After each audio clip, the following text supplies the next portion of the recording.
እንግዲህ ጌታ ኢየሱስ ክርስቶስ የማይመጣብን የሚመጣልን እኛ ምክንያቱም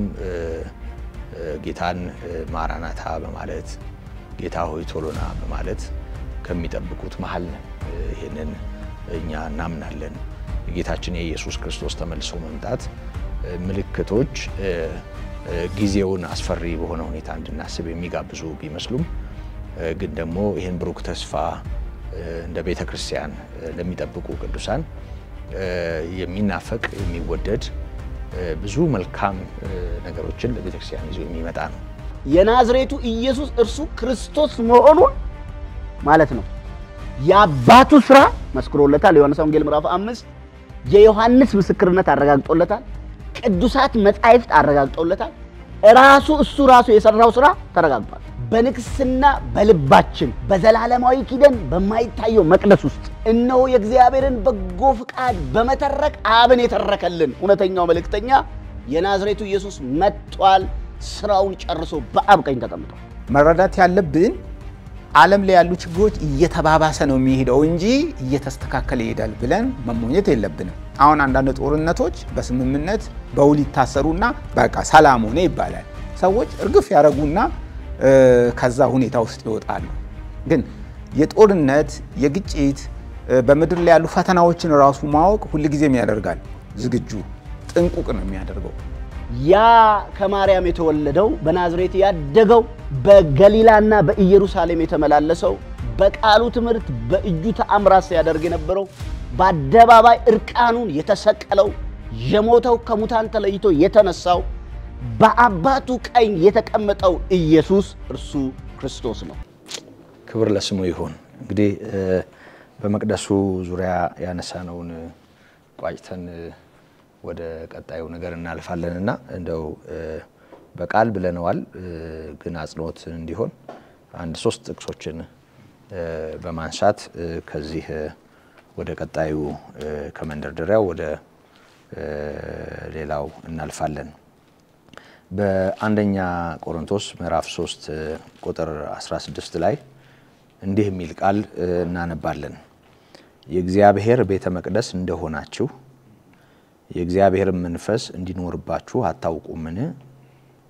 ማንንም የእግዚአብሔርን ቤተ መቅደስ ቢያፈርስ እግዚአብሔር እርሱን ያፈርሰዋል የእግዚአብሔር ቤተ መቅደስ ቅዱስ ነውና ያውም እናንተ ናችሁ ይላል ጳውሎስ ነው ይሄን መልእክት ለጻፈላቸው ሰዎች ግልጽ ባለ ሁኔታ እንደው እግዚአብሔር ቤተ መቅደስ ብሎ አይደለም ያቆመው ያውም እናንተ ናችሁ በማለት የመንፈሱ ማደሪያ የሕያው እግዚአብሔር ቅዱስ ቤተ መቅደስ እናንተ ናችሁ በማለት መናገሩን እናስተውላለን እንደገና በአንደኛ ጴጥሮስ ምዕራፍ 2 ቁጥር 4 ጀምሮ እንዲህ ተጽፏል በሰውም ወደ ተጣለ በእግዚአብሔር ዘንድ ግን ወደ ተመረጠና ክቡር ወደ ሆነው ወደ ሕያው ድንጋይ ወደ እርሱ እየቀረባችሁ እናንተ ደግሞ እንደ ሕያዋን ድንጋዮች ሆናችሁ በኢየሱስ ክርስቶስ ለእግዚአብሔር ደስ የሚያሰኝ መንፈሳዊ መስዋዕትን ታቀርቡ ዘንድ ቅዱሳን ካህናት እንድትሆኑ መንፈሳዊ ቤት ለመሆን ተሰሩ በመጽሐፍ እንሆ የተመረጠና የከበረን የማዕዘን ራስ ድንጋይ በጽዮን አኖራለሁ በእርሱም የሚያምን አያፍርም ተብሎ ተጽፏልና እንግዲህ ክብሩ ለእናንተ ለምታምኑት ነው ለማያምኑ ግን አናጢዎች የጣሉት ድንጋይ እርሱ የማዕዘን ራስ የእንቅፋትም ድንጋይ የማሰናከያም አለት ሆነ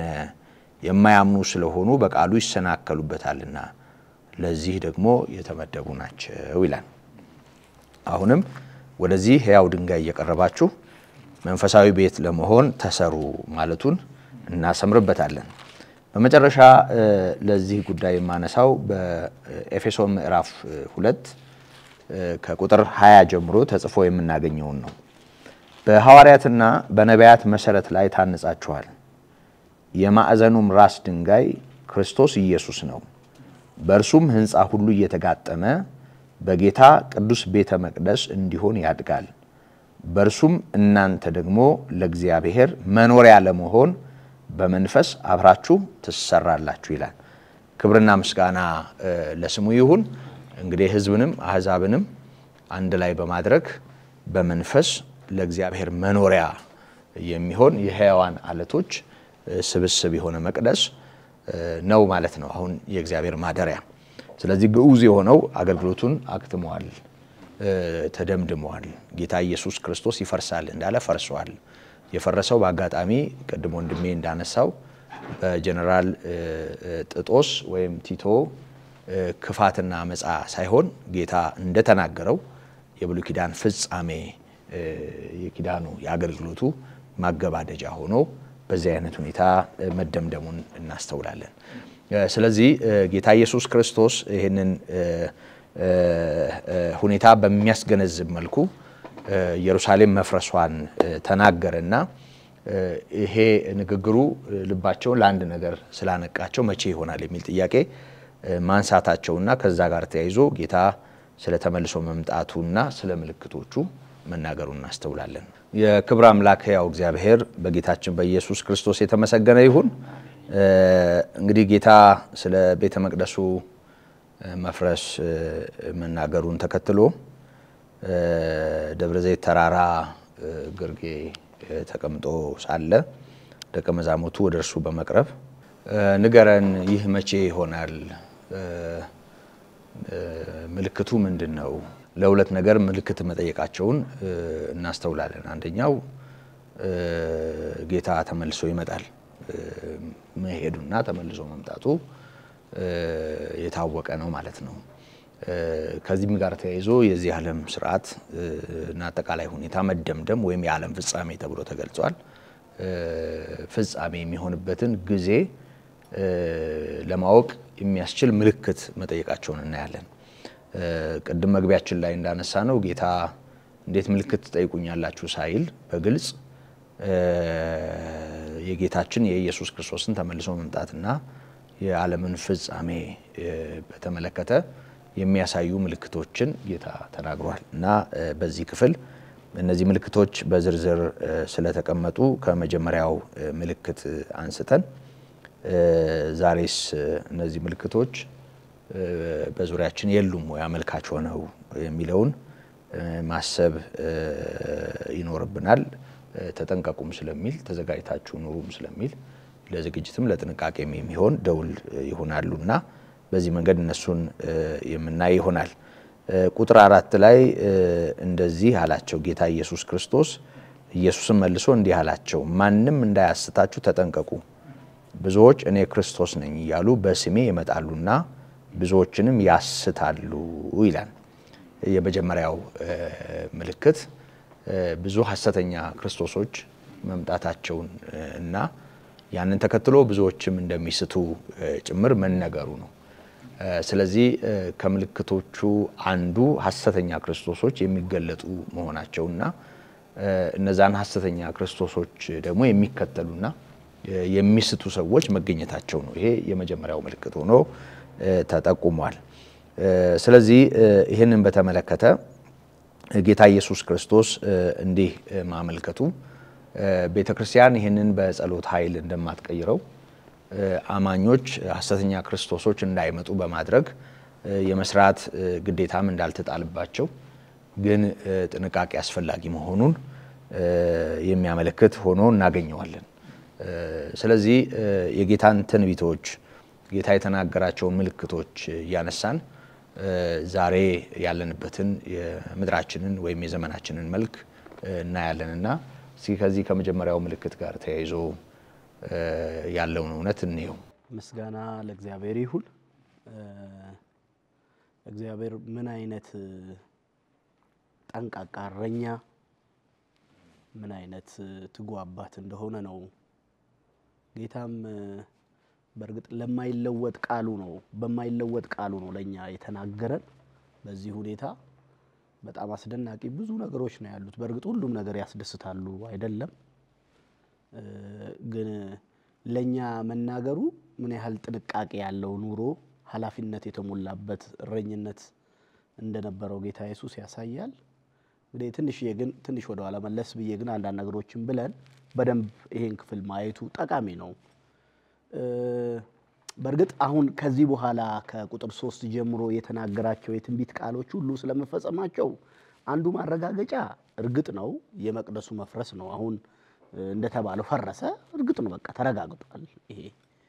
ሁለተኛ ከዚህ በኋላ ጌታ ኢየሱስ የሚናገራቸውና ከዚህ በኋላ በፍጥረት ታሪክ እኛ ላይ የናቸው እንደገና አሁን እየተካሄደ ያለ ተካሂዶ የነበረ አሁን እየተካሄደ ያለና ወደፊት ደግሞ የሚካሄድ ነገር ነው የሚናገረው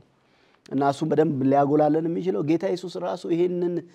የጌታን ቃል እርግጥ ነው እንደዚህ ነው ተጠንቅቀን ኮንሺየስ መሆን አለብን ስንል ጌታ ከሞት ተነስቶ ነው ማለት ከሞት እነሳለሁ ብሎ ከሞት ተነስቶ ሞት የሚባለውን ኃይለኛ በ3 ቀን ታሪክ ውስጥ ድል አድርጎት ዘርሮት ማለት ነው አረጋግጦ ተነስቶ አሁን በተረጋገጠ ዓለም ውስጥ ነው መልሰን ይሄን ክፍል ስናነበው መቼም ሐዋርያውም ማቴዎስ ሲጽፈው ጌታ ከተነሳ በኋላ ነው ይሄንን ታሪክ የጻፈው እና ትንሽ ጎላ አድርገን ነገሩን ማየቱ በጣም ጠቃሚ ነው እንግዲህ የመጀመሪያው ምልክት እና የመጀመሪያ ከጌታ የወጣው ቃል ተጠንቀቁ የሚል ቃል ነው ስለዚህ ራሳችንን ለቀቅ አድርገን መኖር አልተሰጠንም ማለት ነው ማለት አታካብድ ችግር የለውም እንትን ኮተታጣብዛ የሆነ ነገር አትበል በማለት ሰውን ለቀቅተኛ ለማድረግ መጣር የለብንም ጌታ በጣም በተጠንቀቅ ነው ነገሩን እንድናይ ይፈልገው ዝም ብሎ ይሄ የሚመጡት ፈታኞች ዝም ብሎ ተነጋግረን አይ አንተ በመንገድ እኔ በመንገድ የሚያስብሉ አይደሉም እና ከኋላም ያስደግፈዋል በምን አይነት ተአምራት እነዚህ አይነት አገልጋዮች እንደሚመጡ ለመጀመሪያ ላይ የተናገረውን እሱ ነው አሁን አሴም ስታነሳ የነበረውን እሱ እኔ ክርስቶስ ነኝ እያሉ በስሜ ይመጣሉና ብዙዎችንም ያስታሉ እና ይሄ አሁን እስካሁን በዚህ 21ኛው ክፍለ ዘመን ድረስ ከአውሮፓ እስከ ጎረቤት ኬንያ ድረስ ኢየሱስ ነኝ ብሎ ይመጣሉ አረ ኢትዮጵያ ውስጥም አሉ ማለት ነው እኔ ነኝ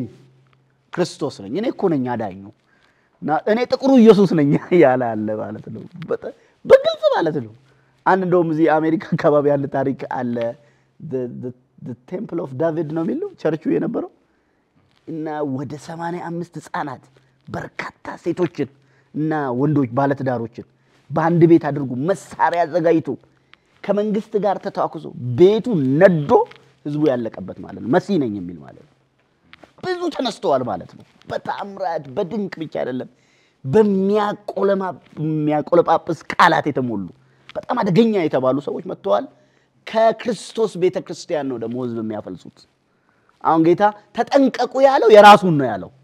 ዓለም ሁሉ ተጠንቀቂ በስሜ የሚመጡ አሉ ብለሚሰበክ ስብከት ሳይሆን ለቤተክርስቲያን የሚሰበክ ስብከት ነው አሁን ይሄ ማስጠንቀቂያ ለአማኞች የተሰጠ ነው እና ተጠንቀቁ ምን ይላሉ ያስታሉ እነዚህ ሰው ሲመጡ ምን አይነት ማንነት ነው በስሜ ነው የሚመጡት አለ እና እኔ ሳይሆኑ እንደውም ጌታ ብሏል እኮ እኔ በአባቴ ስም መጣው አልተቀበላችሁ ብዙዎች ግን በራሳቸው ማንነት ይመጣሉ ተቀበሏቸው አላችሁ ብሏል ጌታም ሲያስተምር እና ቀላል ጉዳይ አይደለም አሁን የክርስቶስ ጉዳይ አሁን ለቤተክርስቲያን ሊያወዛግባት አይገባ ክርስቶስ የእግዚአብሔር ልጅ ነው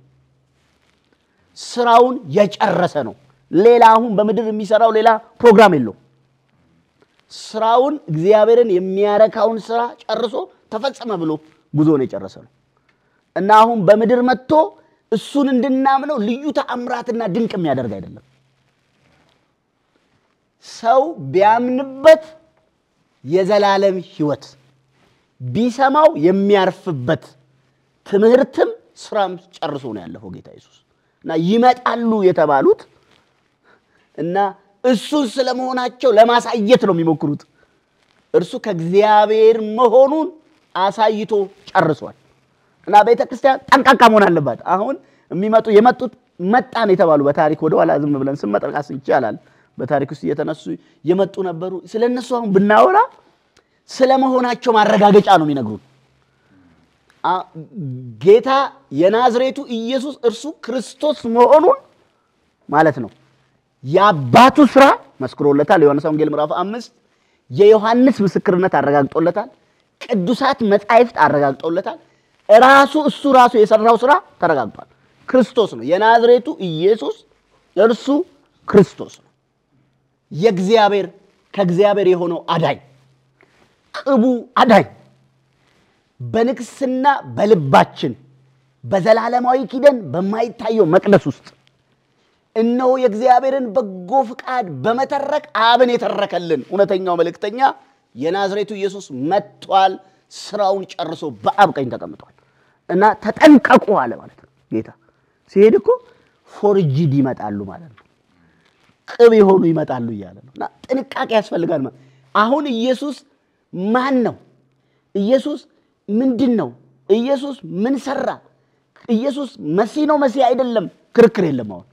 ጨርሷል ኢየሱስ ሁሉን ነገር ማለት ስለጨረሰ ጥንቃቄ ያስፈልጋል ይሄ ጥንቃቄ በጣም መሰረታዊ ስለሆነ ነው አሁንም ደግመን እንዲህ አለ ብዙዎች እኔ ክርስቶስ ነኝ እያሉ በስሜ ይመጣሉ ብዙዎችንም ያስታሉ እኔ ክርስቶስ ነኝ ብሎ ከዚህ በኋላ የሚመጣ የለም የመጣው ስራውን ጨርሶ ሄዷል አሁን ቤተክርስቲያን አዲስ ክርስቶስ መጠበቅ ሪዲፋይንድ የተደረገ ክራይስትን መጠበቅ የለባት አሁን ቤተክርስቲያን ውስጥ አሁን ክርስቶስ እንኳን በመጽሐፍ የተጻፈው ክርስቶስ እንኳን በአንዳንድ የሃይማኖት ቡድኖች ሪዲፋይን ለመደረግ ይሞከራል ማለት እንደገና ፍቺ ሊሰጠው ፍካሬ ሊሰጠው ይሞከራል በፍጹም ያ ከማርያም የተወለደው በናዝሬት ያደገው በገሊላና በኢየሩሳሌም የተመላለሰው በቃሉ ትምህርት በእጁ ተአምራት ሲያደርግ የነበረው በአደባባይ እርቃኑን የተሰቀለው የሞተው ከሙታን ተለይቶ የተነሳው በአባቱ ቀኝ የተቀመጠው ኢየሱስ እርሱ ክርስቶስ ነው ለቤተ ክርስቲያን ሌላ ክርስቶስ አያስፈልጋትም የእግዚአብሔር ቤተ ክርስቲያንን አሁን ደግመን ነው እናስጠነቀቀው ስለ ምጽአት ስናስብ ከመጣ ኢየሱስ ሊወስደን ነው ከመጣ ኢየሱስ ሊያከብረን ነው ከመጣ ኢየሱስ ከኛ ጋር ሊኖር ባዘጋጀልን ስፍራ ሊወስደን ነው የመጣው ግን የተረጋገጠ ነው እና ሌላ ክርስቶስ የለንም እንጠንቀቅ እግዚአብሔር ይርዳን ክብር ለአምላካችን ይሁን እንግዲህ ከጥንቃቄ መልእክቶቹ አንዱ ያው እውነተኛውን ኢየሱስ አሁን በገለጥከው መንገድ የተገለጠውን ማወቅ ነው መጀመሪያው ነገር እንግዲህ መጠንቀቅ ስንል ጌታ የተናገረውን ሰምተን ክርስቶስ ነኝ የሚሉ ሰዎችን ብናገኝ ነው እንድንል አይሆንም እንድንል ነው ይሄንን አቅም ለማግኘትና ለማስተዋል ግን በስጋ የተገለጠውን እግዚአብሔር ልጅ የሆነውን ክርስቶስ የሆነውን ኢየሱስን በደንብ መረዳት ያስፈልጋል ማለት ነው እና እሱን የማያውቁ ሰዎች በትክክል እሱን የማይረዱ ሰዎች ከመጠረቅ ከመወሰድ ላይ ተርፉ ይችላሉ ማለት ነውና በዚህ በሐሰተኛ ክርስቶሶች ዙሪያ ጌታ ባለው በተናገረው ነገር ዙሪያ እንደው ተጨማሪ የምታስገነዝበው ነገር ካለ ወደ ቀጣዩ ከማለፋችን በፊት እንግዲህ ቅድም እንዳነሳ ነው ጌታ ጥያቄያቸውን መመለስ ሲጀምር የመለሰው በቅርቡ የሚፈጸመውን ወይም ደግሞ የቤተ መቅደሱን መውደም ገና ከሚሆነው ከርሱ ምጽአት ጋር በማያያዝ ነው የተናገረው በዚህ መሃል ግን በዋዜማው ምን ይሆናል በዋዜማው ብዙ ምልክት አለ ብዙ ልትጠነቀቁት ይገባል ብሎ የተናገረው ብዙ ያስተማረው ነገር አለ በዘመናት ሁሉ ቤተክርስቲያን ይሄንን ስትማር ስታስተምር ስትጠነቀቅ ቆይታለች ደግሞም ዝግጅት እያደረገች ጌታ እንደተናገረው ተመልሶ ስለሚመጣ ከነዚህ መካከል እንግዲህ አሁን እንደተነሳው ጌታ ሐሰተኛ መሲሆች ይበዛሉ ወይ ደግሞ ይነሳሉ የሚል ነው አድማጮቹ ደቀ መዛሙርት በደንብ ይረዳሉ መጀመሪያ ምን ይያለ እንዳለ እኛ አሁን ብዙ እንግዲህ 2000 ዓመት ላይ ያለነው በዘመናት ብዙ ነገሮች ሆነው አልፈዋል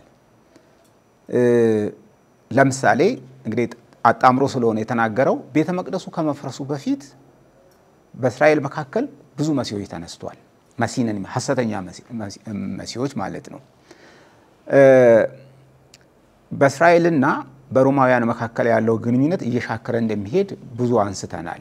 ምን ያረጉ ነበር በዛን ጊዜ መሳሪያ እየተከማቸ ነበር ወደ ኢየሩሳሌም ወደ እስራኤል ብዙ መሳሪያ እየቀረበ ነበር ብዙ ወታደርም ደግሞ እነሱ ቤዝመንት ስላላቸው ወደዛ ያመጡ እስራኤልን በተለይ ኢየሩሳሌምን ለመክበብ ብዙ ዝግጅት ያደረጉ ቆዩ በዚህ መሃል በአይሁዳውያን መካከል የተለያየ ግንዛቤ ሐሳብ ነበር አንዳንዱ ለሮማውያን ጸጥ ለጥ ብለን እንገዛ እንታዘዝ የሚሉ ነበሩ ሌሎች ደግሞ ልንጋፈጠው ልንዋጋ ይገባል የሚል ሐሳብ በውስጣቸው ነበር ለምን ካልን እንግዲህ የቆየ ታሪክ አላቸው በተለይ የይሁዳ መቃቢስን ታሪክ ስለሚያውቁ ጥቂት ሆኖ ትልቁን የሮምን መንግስት የማሸነፍ ፍላጎት አንዳንዶች ውስጥ ይታያል በዚህ ሰዓት እንግዲህ ደፈጣ ተዋጊዎች ልክ እንደነዚህ ቀናተኞች እንደሚባሉት በየቦታው ሰው ያደራጁ እኔ የተቀባው ነኝ ይላሉ መሲህ ነኝ ማለታቸው ነው እና እኔ ከእግዚአብሔር የተላኩ ነኝ ይያሉ በየቦታው ህዝቡን ያወናብዱታል ህዝቡን ያሰባስባሉ ማለት ነው ሰው በዚህ ይታለላል እንዶ ይሆን ይያሉ ይከተላሉ የሚገርመው ሮማውያን እያንዳንዱን እየተከታተሉ ያጥፉ ነበር እየተከታተሉ ማለት በጣም በጣት የሚቆጠሩ አይደለም እጅግ ብዙ ሐሰተኛ መሲነን የሚሉ ሰዎች ተነስተዋል በኢየሩሳሌምና በመላ በይሁዳ ማለት ነው እስራኤልን ነፃ ለማውጣት ይሄ በዘመኑ ለነበሩ ክርስቲያኖችም አንድ ፈተና ነው ሊጠነቀቁት ይገባ ነበር ለምን የናዝሪቱ ኢየሱስ እርሱ ክርስቶስ ነው የእግዚአብሔር ቃል እንደሚለው አይናቸው ከሱ ላይ ማንሳት የለባቸው ግን አባባይና አታላይ ነው ነገሩ ጌታ ግን ለደቀ መዛሙርቱ እንቅጩን ነው የተናገረው የማይቀር ነው መቅደሱ ይፈርሳል ለዚህ ብላችሁ የምትከፍሉት ዋጋ እንዳይኖር ነው አሳስባችሁ ማለት መቅደሱን ለማትረፍ እስራኤል የምትባለውን ሀገር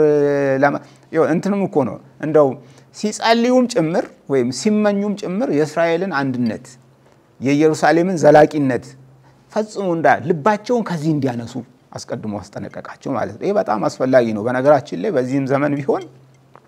የዚህ ዘመን ስልጣኔ በነገራችን ላይ ይወድማል ማንንም ሰው ሊያውቅ የሚገባው ማለት ነው ስልጣኔ ይወድማል የመንግስት ስርዓት ይወድቃል ስርዓቶች ሁሉ ይፋለሳሉ ይወድቃሉ ታላላቆች ወደ ታናሽነት ይወርዳሉ ሀብትና ንብረት ሁሉ ይወድማል የማይለወጥ የማይቀያየር ነገር የለም የማይለወጥ የእግዚአብሔር መንግስት ብቻ ነው የማይለወጥ እግዚአብሔር ብቻ ነው ለምሳሌ በእኛም እንኳን ብንሆን ሰዎች አሁን ክርስቲያን ነኝ ብሎ ለፖለቲካ ነገር ብዙ ዋጋ ይከፍላሉ እንደዚህ ያለ ነገር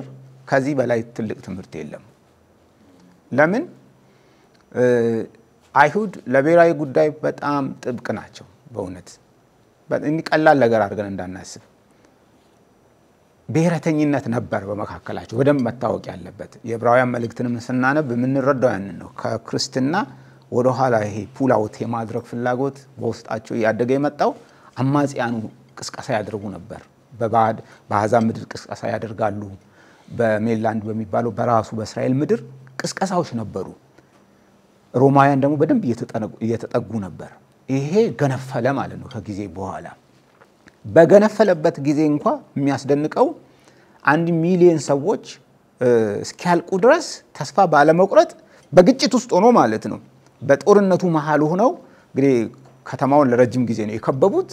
እዛም እዚህም እኔ ነኝ የተቀባሁት ይላሉ የነሱን ታሪክ ወደ ኋላ ተመልሰን ብናይ ክርስቲያኖች እንዲህ ካለ ነገር ራሳቸውን እንዲያገሉ ነው ለሐዋርያት ትምህርት እየሰጠ ያለው ጌታ እና ያ ዘመን እንዳይታለሉበት ጌታ አስቀድሞ አስጠንቅቋል ልክ እንዲሁ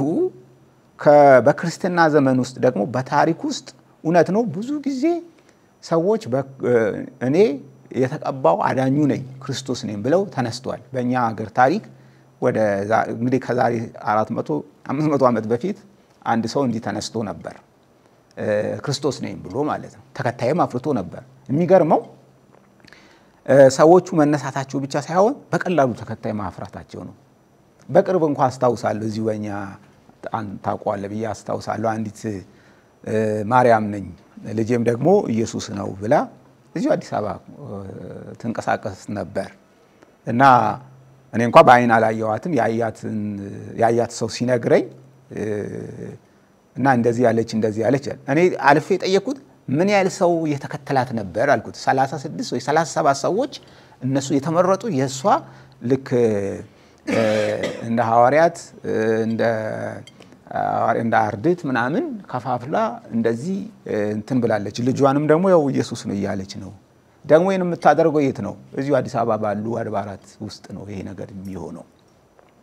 ሰው ማይታለል ይመስለዋል ይሄ ኩበኛ ማለት ያልቆየ 3-4 አመት ነው በዓለም አቀፍ ደረጃ ልክ ነው በየቦታው እንዲህ ያለ ነገር በየጊዜው ይደረጋል ጌታ ግን ምንድነው ይያለን ያለው ሐሰተኞች ይነሳሉ ምን አይነት ሐሰተኛ መሲህ ነኝ የሚሉ ግን አይደሉም እነሱ አይደሉም እነዚህ ሊያሳስቷችሁ ይችላሉ አይሁዳውያንን አሳስቷል እንደ ይሁዲነታቸው ሐዋርያት ከዛ እንዲጠነቀቁ ጌታ አስጠንቅቋል ያ ነገር እንዳይገጥማቸው ብዙ ነገር ነው የሆነው ለኢየሩሳሌም መውደም በነገራችን ላይ ድርድርም እንዳያደርጉ አንዱ ፈተና የነበረው ይሄ ነው ተደራድረው ብዙዎች ይተርፉ ነበር ማምለጥ ይችሉ ነበር ግን እስከመጨረሻው ድረስ እንዋጋኔ መሲሁ ነኝ እኔ ተቀባው ነኝ ይያሉ ብዙዎችን አታሏል የሚያስደንቀው ጌታ እንደተናገረው ግን ስላልነበሩ ሮማውያን አብዛኛዎቹን አጠፏቸው ማጥፋት ብቻ ሳይሆን መነቃቅረው እዛ አካባቢ እንዳይመለሱ ነው ያደረጉት እና ዛሬም ልንጠነቀቅ ይገባል ይሄንን ጥንቃቄ አቅልለን እንዳናየው ያው ባፍንጫችን ስር ወይ ደግሞ በዚሁ በዘመናችን በእኛው ክርስቲያን ነኝ በሚለው ማህበረሰብ መካከል ሲመላል እኔ ምን ነበር ያሰው ማርያም ነኝ ስትል ያቺኛው ማርያም እንዴት አሰቡት የኛ ሰዎች ልጇንም ኢየሱስን ስትል ደግሞ የተሳለሙ ነው ያንን የሚያደርጉት የጸለዩ ነው እየተሰባሰቡ ነው ያስቀደሱ ነው ምንድነው አይምሯቸው ውስጥ ምን ተፈጥሮ ነው እና አንታለልም ማለት የለብንም ትምርት ያላቸው ሰዎች ይታለላሉ እድሜ ያስተማራቸው ሰዎች ይታለላሉ ጌታ የተናገረውን ነገር ልናስምርበት ይገባል ጥንቃቄ ያስፈልጋል እውነት ነው መልካም እንግዲህ እነዚህ ሰዎች የመምጣታቸው ጉዳይ ግድ ነው ማለት ነው አይደል አዎ ግድ ነው ማለት ነው በጭንቅላታችንም ቆመን በአንድ እግራችንም ቆመን ይሄን ሁኔታ መለወጥ አንችልም ማለት ነው በየትኛውም ጸሎት መጠንቀቅ ብቻ ነው የሚጠበቅብን ማለት ነው እና የሚሰሙም ሰዎች እንዲህ አይነት ነገር እንደ ጎርፍ እንዳይወስዳቸው ክርስቶስን በማወቅ የጌታን ማስጠንቀቂያ በማስተዋል መቆም እንዲገባቸው ይህ ማስጠንቀቂያ ያሳየናል እና አሳዛኙ ነገር ብዙዎችን የሚያስታሉ ነው የሚለው ብዙዎች በዚህ ስተት ተጠምደው እንደሚጠፉም ጌታ መናገሩ በጣም ጉዳዩን አሳሳቢም አስፈሪም ያደርገዋል መልካም ቁጥር 6 ላይ ጦርንም የጦርንም ወሬ ተሰሙ ዘንድ አላችሁ ይህ ሊሆን ግድ ነውና ተጠበቁ ይላል አትደንግጡ ዳሩ ግን መጨረሻው ገና ነው ህዝብ በህዝብ ላይ መንግስትም በመንግስት ላይ ይነሳልና ራብም ቸነፈርም የምድር መናወጥ በልዩ ልዩ ስፍራ ይሆናል እነዚህም ሁሉ የምጣር መጀመሪያ ናቸው ይላል እንግዲህ ቀጣዩ ምልክት ጦርነትና የጦርነት ወሬ በመድሪቱ ከየትኛውም ጊዜ በላይ እንደሚናኝ ተሰማላችሁ ነው የሚለው እንደሚሰማና እንደሚደመጥ ይናገራል የሆነ ሆኖ በዚህ ውስጥ ደግሞ ሌላው በጣም አስደናቂው ነገር አንደኛ ይሄ ሊሆን ግድ ነው ይላል እናንተ ግን ተጠበቁ የሚል በእነዚህ ግርግሮች ላለመዋጥ መጠንቀቅ እንዳለባቸው ይናገራል አትደንግጡም ይላል እና መጨረሻው ነው ብላችሁ አትደንግጡ ገና የሚቀር ነገር አለ ህዝብ በህዝብ ላይ መንግስትም በመንግስት ላይ ይነሳል ረሃብም ቸነፈርም ይሆናል በማለት ይናገርና ሌላው አስገራሚው ነገር ይህ ሁሉ የምጣር መጀመሪያ ነው ይላል ገና አሁንም የመጨረሻው አይደለም ማለት ነው ብዙ ጊዜ ያው በእኛም ዘመን ብዙዎቻችን ታዝበናል ብዬ አስባለሁ ሁሉ ጊዜም ቢሆን እንደዚህ አይነት ኮሽታዎች ሲኖሩ ጦርነት ከጦርነት ጋር የተያያዘው ነገር ሲሰማ እንደው የዓለም ፍጻሜ ደረሰ እንላለን ምድራችን ታላላቅ ጦርነቶችን አስተናግዳለች አሁንም ጦርነቶች አሉ እነዚህ ሁኔታዎች የመጨረሻውን መጨረሻ የሚያሳዩ ናቸው ማለት እንችላለን ወይ? ከጌታ ማስገንዘቢያ ተነስተን እነዚህ ነገሮች ስንመለከት መጠንቀቅም እንዳለብን መጠበቅም እንዳለብን መፍራትም እንደሌለብን ይነገራል። እና ይሄንን እንዴት ነው ልናስተውለው የምንችለው? አለመፍራትስ መጠበቅስ ምን ማለት ነው የሚለው ነገር ብንመለከት መልካም ነው። እንግዲህ ሌላኛው ምልክት ነው። ጌታ ኢየሱስ ክርስቶስ ምልክት አድርጎታል። ምልክት ስላደረገው ይሄ ነገር መምጣቱን አያመለክትም አንልም። የሆነ ሆኖ ግን ያንን ባየን ቁጥር ኮሽታ ባየን ቁጥር በቃ ደርሷል ብሎ ማሰብና መደናበር ግራ መጋባት አግባብ እንዳልሆነ የጌታ ትምህርት ያሳየናልና ከዚህ አኳያ እንደው ጦርነትን የጦርነት ወሬን ረሃብ ቸነፈር ድርቅን ልዩ ልዩ አይነት መከራዎችን በመድር የሚታዩ ነገሮችን የሚያይ አንድ አማኝ እንዴት ነው ይሄንን ከጌታችን ከኢየሱስ ክርስቶስ ማስጠንቀቂያ ጋራ አያይዞ ሊረዳው ሊያስተውለው የሚችለው የሚለውን ብናይ መልካም ነው። ወንድሜ ደሬ በዚህ ጉዳይ እግዚአብሔር የተመሰገነ ይሁን። ክፍሉ እንግዲህ የሆነ አንድ ምዕራፍ ወይ ደግሞ የዚህ የምልክቱ የሆነ ምዕራፍን የሚያሳይ ሐሳብ ላይ ነው አሁን የደረስነው። ስለ ጦርነት ከሰው ሰራሽ ጋር የተያያዘ ነው። ረሃብ ቸነፈር እና ድርቅ ደግሞ ይሄ ከተፈጥሮ ጋር የሚያያዝ ነው። እንግዲህ የሰው ልጅ እንግዲህ በታሪክ እስከ 200,000 ያህል ጦርነቶች ደም አፋሳሽ ጦርነቶች ተካሂደዋል ይላሉ የታሪክ መዝገብ። በእርግጥ ይሄ መንደር ላይ የሚደረገው ሳይሆን ጎላ ያለ ወደ 200,000 ያህል ጦርነቶች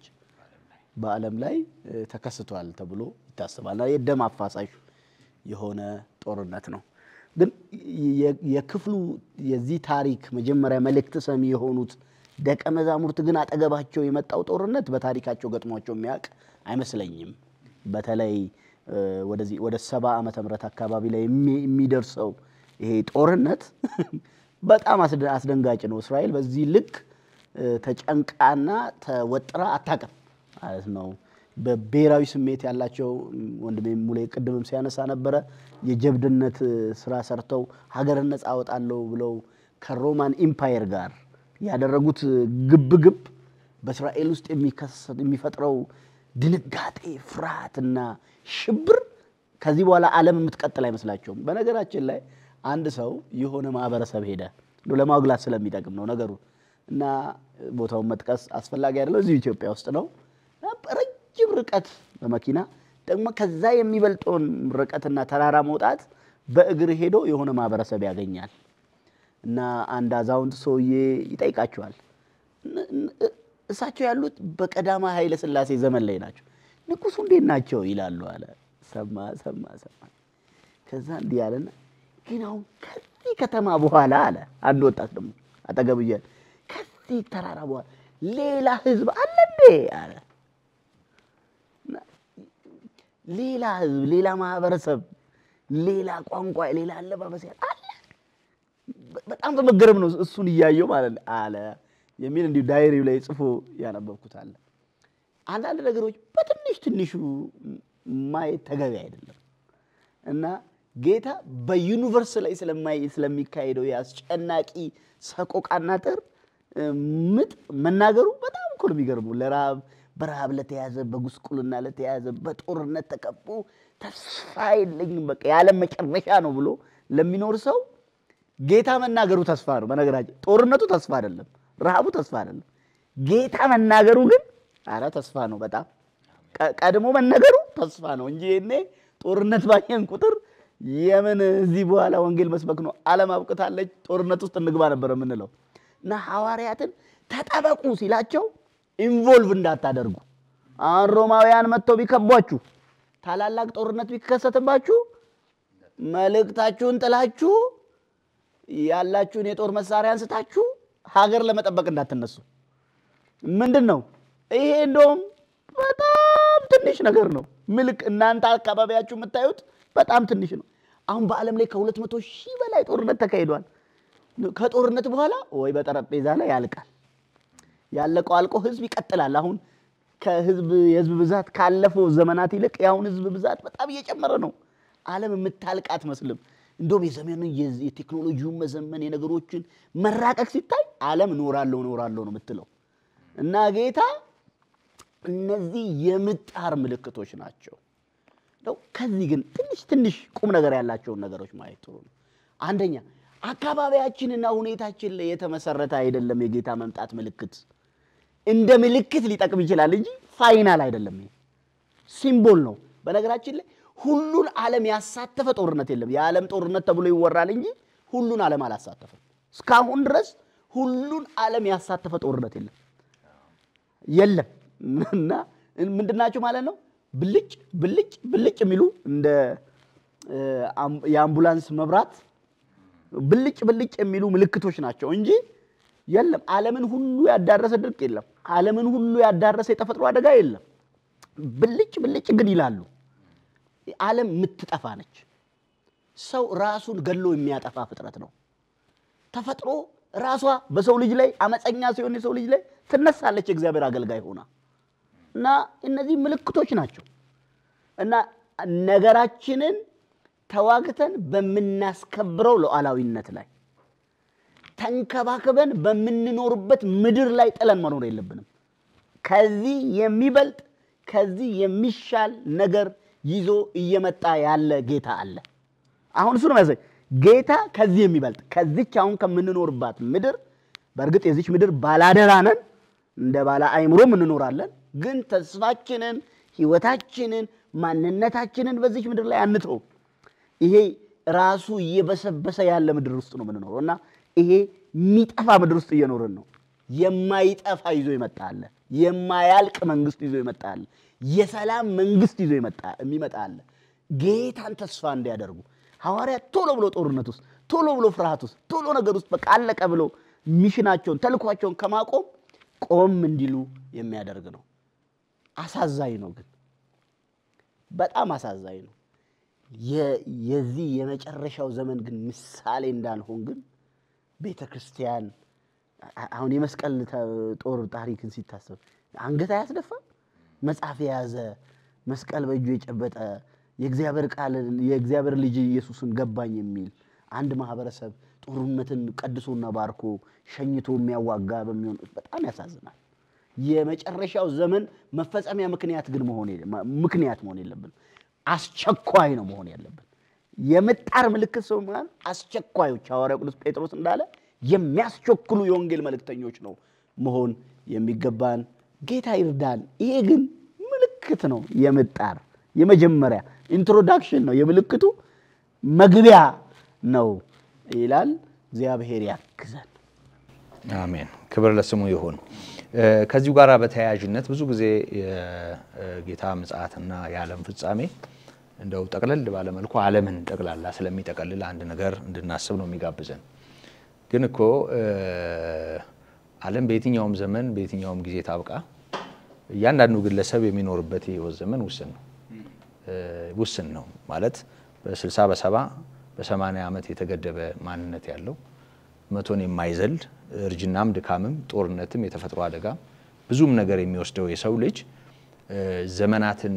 ጊዜያትን እንዲው ያሰበ ዛሬን መሆን የሚገባውን መሆን ካቃተው ምንም ጥርጥር የለውም ሰለባ ይሆናል የያንዳንዱ ጥፋት ሰለባ ይሆናል ይሄንንም መገንዘብ ያስፈልጋል ዘላለማውያን ስላልሆን ምንም የኛ ዘመን ዳዊት እንዳለው 70 እና 80 ነው ከዛ በኋላ ህማምና ጭንቅ ነው እንዳለው የሰው ልጅ እድሜ ቢረዝም ያው ይታወቃል ልኬቱና ከዚህ አንፃር እንደው እንዳጠቃላይ የሚሆነው ነገር አንድ ነገር ሆኖ ጌታ ያስተማረው እሱን ነው ግን ደግሞ ያንዳንዱ ግለሰብ በዚህ በማይደገም ህይወት በይግባኝ በማይስተካከል ህልፈት እንደገና ተመልሰን በማናርመው አንድ ድል መቀለድ የለብንም እና ጥንቃቄና ማስተዋል አስፈላጊ ነው እስቲ በዚህ ዙሪያ የጦርነት ወሬ እንደገና የምድር መናወጥ ረሃብ ቸነፈር መምጣት ጋር ተያይዞ አሁንም ሰው ሊያስተውለው የሚገባ እውነት ነው ብለህ በልብህ ባለው እግዚአብሔርን ቃል በሚጠቅወን መጠን ወንድሜ ሙሌም አንተ በዚህ ጉዳይ ብትጨምር መልካም ነው መልካም እንግዲህ እንደምናየው ጌታ ትንቢቶቹን ሲናገር የሚፈጸሙበትን ትክክለኛ የጊዜ ማዕቀፍ ወይ ደግሞ ወሰን አላስቀመጠም። ለደቀ መዛሙርቱ ግን ምን አደረገ? አመላካች የሆኑ ጠቋሚ ምልክቶች ብቻ ነው የሰጠው። አሁን በዚህ ጊዜ ይሆናል እንግዲህ ይሄ ነው እነሱ ጥያቄያቸው የተቆረጠ ነገር የጠየቁ ይመስላል። እኛም ብንሆን እንደዛ ነን ብዙ ጊዜ ብቻ ሳይሆን በስተትም ሰዎች ባለፉት 1000 ዓመታት ውስጥ በዚህ ጊዜ ይመጣል ብለው የተሳሳተ ትምህርትም ያስተማሩ ሰዎች አሉ። እኔ እዚህ ክፍል ውስጥ ሁሉ ጊዜ የሚያስደስተኝና በደንብ ብናተኩርበት ደስ የሚለኝ አንዱ ቅድም አንስተሃል። አንደኛ የምጥ መጀመሪያ መሆኑን መረዳት አለብን። ስለምጥ ማያውቅ አለ ብዬ አላስብም። ምሳሌ ነው የሰው ልጅ ምንድነው እናቶች እህቶች ሲወልዱ ያለውን ሁኔታ የትኛውም ባህል ውስጥ ቋሚ ነው፣ ዩኒቨርሳል ነው፣ ይታወቃል ሂደቱ ማለት ነው። ምሳሌውን ራሱ ሲወስደው ዓለም አቀፍ ነው፣ ማንኛውም ጋር መስራት ይችላል። ምጥ መጣ ሲባል ግን አይደለም፣ ዋናው አይደለም። አንዱ ይሄ ነው እንድናውቅ። ሁለተኛ ደግሞ አትደንግጡ የሚለው ቃል በጣም ነው የሚደንቀው። ለምን? ጦርነት፣ ግጭት አስደንጋጭ ነው፣ አስፈሪ ነው። ጌታ ግን ቅዱሳኑ ይህንን እንዲረዱ ይፈልጋል። አንድ ችግር ሲፈጠር አሁን አስተውላችሁ ከሆነ በሆነ አገር የመሬት መንቀጥቀጥ ወይ ደግሞ የእሳት ቃጠሎ የሆነ አደጋ ሲፈጠር ጦርነት ሲነሳ ሰዎች እንዲህ ይላሉ፣ ቤተክርስቲያን አካባቢ ያሉ በቃ ጌታ ሊመጣ ነው ይላሉ። ጌታ እኮ አስተምሮናል የምጥ መጀመሪያ ነው ያለው እንጂ ልክ እንዲህ ሲሆን እመጣለሁ እኮ አይደለም። ይሄንን የሚገርመው ሁሉ ጊዜ እንሳሳታለን። እንደውም ሰዎች የሆነ መንፈሳዊነት ነገር የሆነ ያምራቸዋል በዛን ሰዓት፣ ጌታ ደስ አይለው። እንደዚህ አይደለም። እሱ እኮ እንደዚህ አይነት ምልክቶች የሰጠን እኛ በእኛ ዘመን አሁን እንዳልከው በእኛ እድሜ ይሄን ሁሉ ጥንቃቄ ልናደርግ ይገባል። ለወደፊቱን ያለፈውን አይደለም። በእኛ ዘመን የሚሆኑ ምልክቶች ምንን ያሳያሉ? የጌታን መምጣት ዱካውን ነው የሚያሳዩ ማለት ነው። አሁን ሊሆን ነው የሚል። በታሪክ ውስጥ ግን ምን ሆኗል ካልን ለምሳሌ ጌታ ያኔ ትንቢቱ ሲናገር በመላው ሮም ግዛት ሰላም ሰፍኗል፣ እውነታው ማለት ነው። ፓክስ ሮማና የሚባለው እስከ 180 ድረስ ሮማ በጣም የተረጋጋ ዓለም እንደሆነ ይታመናል። ለ180 ዓመት ሮማ ጥሩ ናት። እስራኤል ግን ጥሩ አይደለችም። መንፈሳዊ ኪሳራ ውስጥ ስለነበረች ከሮማውያን ጋር ግጭት ፈልገዋለች። ጌታ ያለ ያለው ግን ህዝብ ከህዝብ ጋር ስለ ብዙ ጦርነቶች ነው እየተናገረ ያለው። ገደብ የሌለው ማለት ነው። ገደብ የሌለው ጦርነት፣ ግጭት እንደሚነሳ በቤተሰብ ባህል በህዝብ መካከል እየተፋፋመ እየጨመረ ይሄዳል። አንዱ መረዳት ያለብን ዓለም ላይ ያሉ ችግሮች እየተባባሰ ነው የሚሄደው እንጂ እየተስተካከለ ይሄዳል ብለን መሞኘት የለብንም። አሁን አንዳንድ ጦርነቶች በስምምነት በውል ይታሰሩና በቃ ሰላም ሆነ ይባላል። ሰዎች እርግፍ ያረጉና ከዛ ሁኔታ ውስጥ ይወጣሉ። ግን የጦርነት የግጭት በመድር ላይ ያሉ ፈተናዎችን ራሱ ማወቅ ሁሉ ጊዜም ያደርጋል ዝግጁ ጥንቁቅ ነው የሚያደርገው። ማለት ጦርነት ይያለ አሁን በአገር ላይ ሰው ረፍት ይሰማናል። አሁን እኛ እንዴት ረፍት ይሰማናል? እንዴት እንዲ ሊሆን ይችላል? ማለት የጦርነቱ ውጊያ ላይ እንኳን ባንሆን የጦርነቱ ወሬ እኮ ያሸብረናል፣ እየመጣ እዚህ ይረብሻናል ማለት ነው። ጌታ ግን ምን ይያለ ነው አሁንም ለወዳጆቹ? አትደንግጡ። በዚህ ውስጥ ራሱ ቅዱሳኑ ተረጋግቶ መኖር ይችላሉ ማለት ነው። ለምን? ለጌታ መምጣት እነዚህ የምጥ መጀመሪያ ወይም ዋዜማ ነው። ዋዜማ ከሌለ ባሉ የለም ማለት ዋናው አይመጣም። ግን ጥንቃቄ ነው በመሃል ማድረግ ያለብን እና በዘመናት ውስጥ ምን ያህል ጦርነት ተደርጓል በአለም ላይ ከተባለ እጅግ ሰፊ ቅድም እንደተነሳው የሚታወቁ ደሞ የማይታወቁ ብዙ ግጭቶች ብዙ መለያየቶች በአለም ላይ ሆኗል። እኔ ግን አንድ ነገር ደሞ በዚህ ውስጥ አስባለሁ። ጦርነቶች ብዙ አገር ፈጥሯል፣ ብዙ አዲስ ስርዓት ፈጥሯል። ጦርነት ሁሉ ጊዜ በአለም ላይ አሁን በጦርነት ግጭት እርቂት ያመጣል። ጦርነት ግን ዓለምን እየሰራ እንደሄደ ደግሞ መዘንጋት የለብንም። ማለት እግዚአብሔር በአለም ዙሪያ የሚሰራውን ነገር በእግዚአብሔር ቃል በሙላት ነው የምንረዳው። ምንድነው ይሆነ ያለው? እግዚአብሔር ለዓለም እድሜ በጨመረ ቁጥር እኮ አዳዲስ ሰው ይወለድበታል መርሳት የለብንም በእግዚአብሔር እቅድ ውስጥ ወደዚህ ዓለም የሚመጡ አሉ ፍጥረት እኮ ገና የዚህን ዓለም ሁኔታ እርጅናውን የሚያቅሱ ነው አሁን አርጅቷል አሁን ይበቃዋል የሚለው እሱ ነው አሁን አርጅታለች አሁን ይበቃታል እንላለን እኛ ዝም ብለን አንዳንድ ጊዜ የሚገባንንም የማይገባንም ነገር እንላለን እኛ አናውቅም እኛን አይመለከተንም ያ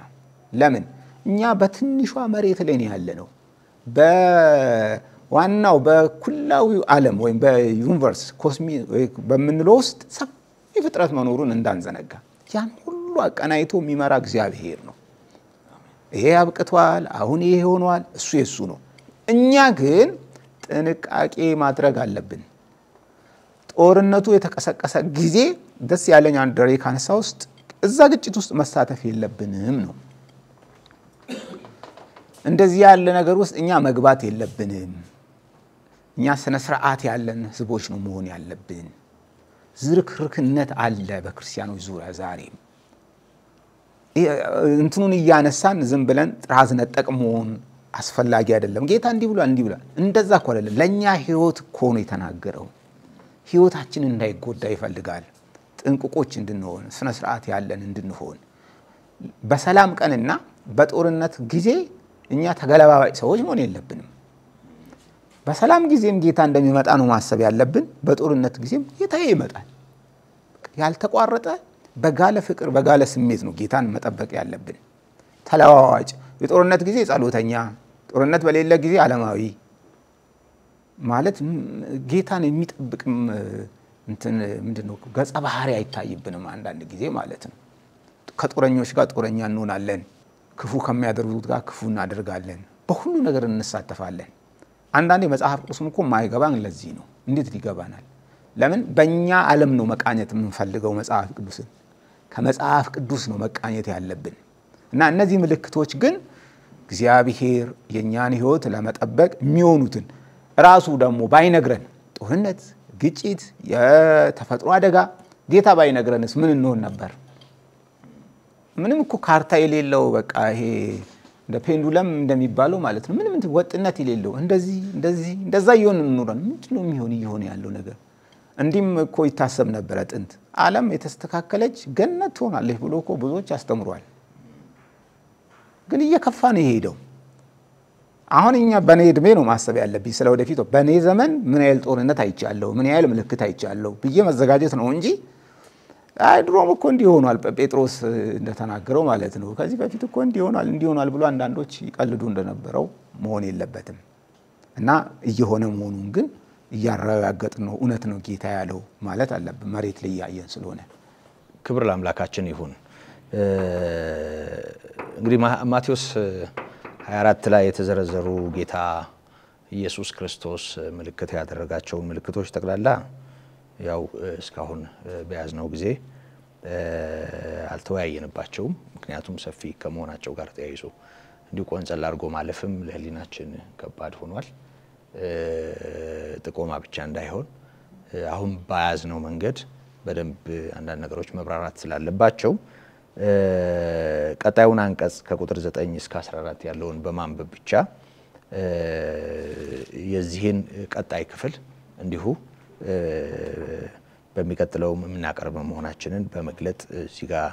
ለዛሬ እንደመደመው መልካም ነው በዚያን ጊዜ ያለ ሌላኛው ምልክት ነው ይሄ ለመከራ አሳልፈው ይሰጧችኋል ይገድሏችሁማል ስለ ስሜም በአሕዛብ ሁሉ የተጠላችሁ ትሆናላችሁ በዚያን ጊዜ ብዙዎች ይሰነካከላሉ እርስ በርሳቸውም አሳልፈው ይሰጣጣሉ እርስ በርሳቸውም ይጣላሉ ብዙ ሐሰተኞች ነቢያትም ይነሳሉ ብዙዎችንም ያስታሉ ከአመጻም ብዛት የተነሳ የብዙ ሰዎች ፍቅር ተቀዘቅዛለች እስከ መጨረሻ የሚጸና ግን እርሱ ይድናል ለአሕዛብም ሁሉ ምስክር እንዲሆን ይህ የመንግስት ወንጌል በዓለም ሁሉ ይሰበካል በዚያን ጊዜም መጨረሻው ይመጣል ይላል እንግዲህ ጌታ ኢየሱስ ክርስቶስ የማይመጣብን የሚመጣልን እኛ ምክንያቱም ጌታን ማራናታ በማለት ጌታ ሆይ ቶሎና በማለት ከሚጠብቁት መሃል ነን ይሄንን እኛ እናምናለን የጌታችን የኢየሱስ ክርስቶስ ተመልሶ መምጣት ምልክቶች